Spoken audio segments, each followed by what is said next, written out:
Macedonia, home of Alexander the Great, perhaps the greatest conqueror the world has ever known. Though scorned by ancient Greeks as barbarians and long neglected by scholars, the ancient Macedonians are now being recognized as a people of wealth and sophistication. Their royal tombs have yielded staggering works of art, gold and silver, and enduring riddles about the genius behind Alexander's greatness. But to the people of Athens, the setting for Greece's golden age, the Macedonians who produced Alexander were not Greek at all.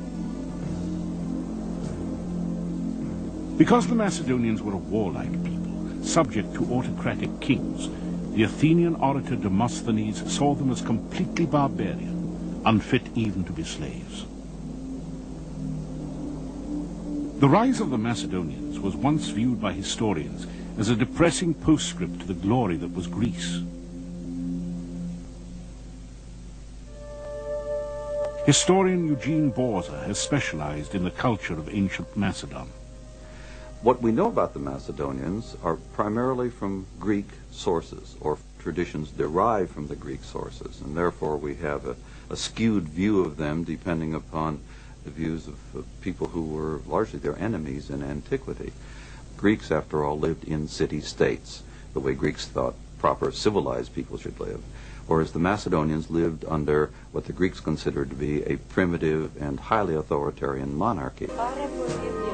At the site of Macedonia's royal palace in Aegina, archaeologist Stella Druho explains. Η Μακεδονία κυβερνάται από βασιλείς, είναι ένα βασίλειο.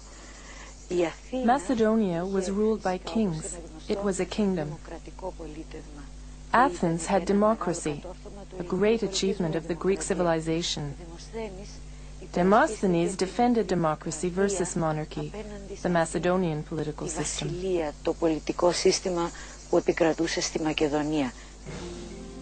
Philip, seeking the acceptance of the Greeks, sent a horse and chariot to the Olympic Games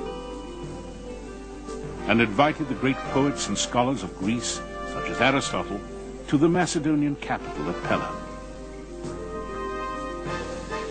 But the Greeks, influenced by the orator Demosthenes, continued to see Philip as a tyrant, a hard-drinking lecher, and a barbarian who had no right to claim the mantle of Greece. From his Olympian kingdom, stung by rejection, Philip would bring the disrespectful Greeks to bay. Through force of arms, Philip united the Macedonian kingdom and defeated neighboring tribes to the north and east. His infantry took up a revolutionary weapon, the sarissa. This spear, nearly twice as long as the Greek spears, kept the enemy almost hopelessly at bay.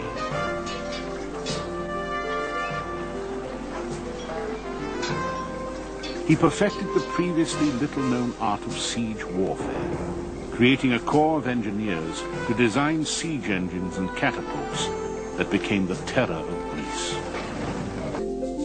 Artifacts uncovered at Pella are ample proof of a rich Macedonian culture.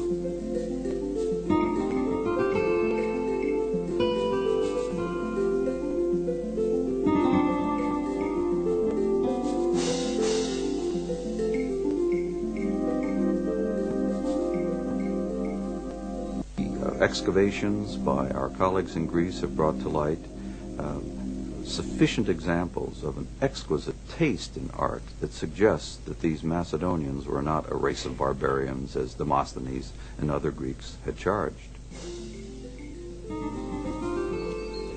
Eugene Borza believes historians of Alexander and his world conquest have obscured the culture of the Macedonians.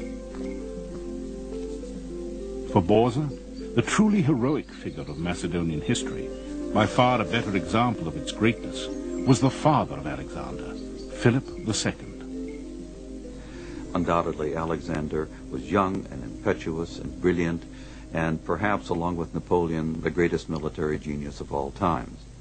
But he was not a thinker and a planner as Philip was. Philip had enormous diplomatic as well as military skills and was a leader of men in a way that perhaps Alexander was not. The most significant Macedonian artifacts yet found are in the village of Vergina, some 30 miles north of Mount Olympus in northern Greece. Archaeologists now believe this to be the ancient city of Aegae. Here in 1977, a team led by acclaimed Greek archaeologist Manolis Andronikos found a tomb apparently undisturbed since the 4th century BC. It was the first intact Macedonian burial ever found. Archaeologist Stella Druho, now director of the Vergina site, assisted Andronikos during his momentous excavation. Μες στο σημείο να ανοίξουμε τον τάφο ήταν για μας και σαν αρχαιολόγοι και σαν We got to the point of opening the tomb. It was an impressive experience for us as archaeologists and as human beings.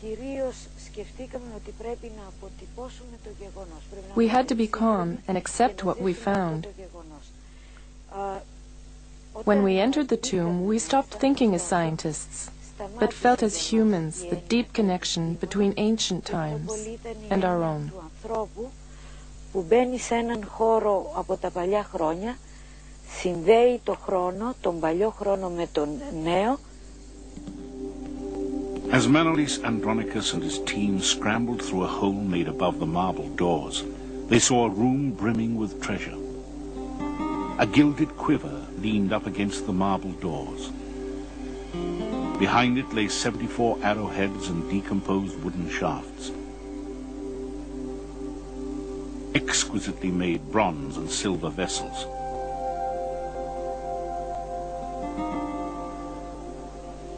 Swords and armor trimmed in gold.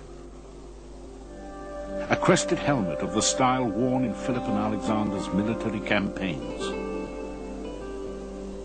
And scattered bits of gold, leather and ivory that after 5 years of painstaking reconstruction would prove to be a beautiful ceremonial shield. But the best was yet to come. Against one wall was a solid gold casket bearing the emblem of the Macedonian royal house, a sunburst. Inside were the bones of royalty. Nearby, an exquisite gold foil wreath, the heaviest ever discovered. Some of its 313 golden oak leaves showed signs of scorching. Perhaps it was a crown for the monarch during his cremation.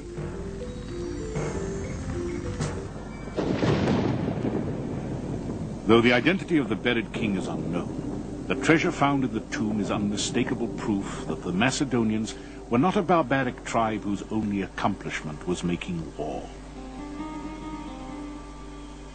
Whether done by indigenous Macedonian craftsmen or by Greeks and others working in Macedonia or imported from elsewhere, there's nothing else quite like it anywhere in the ancient world.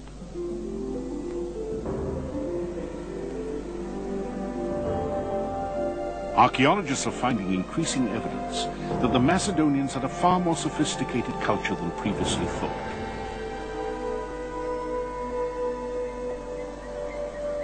But they are also exposing a civilization beset by tragedy. But Alexander would take his father's place as the immortalized conqueror of the world. Alexander would never return to his native Macedonia. Having completed his conquest, he died in Babylon at the age of 32. His mysterious death came after a long bout of alcoholic revelry. Some have suggested he was poisoned. In the meantime, his campaign had exhausted the resources of his people. Macedonia would fall prey to waves of political corruption and intrigue. Its golden age was over. Ironically, Alexander, regarded by many Greeks as barbaric, would be the means by which Greek culture would spread throughout the world. He would establish cities bearing his name, many to become centers of learning where Greek civilization would be kept alive, overshadowing the culture of Macedonia.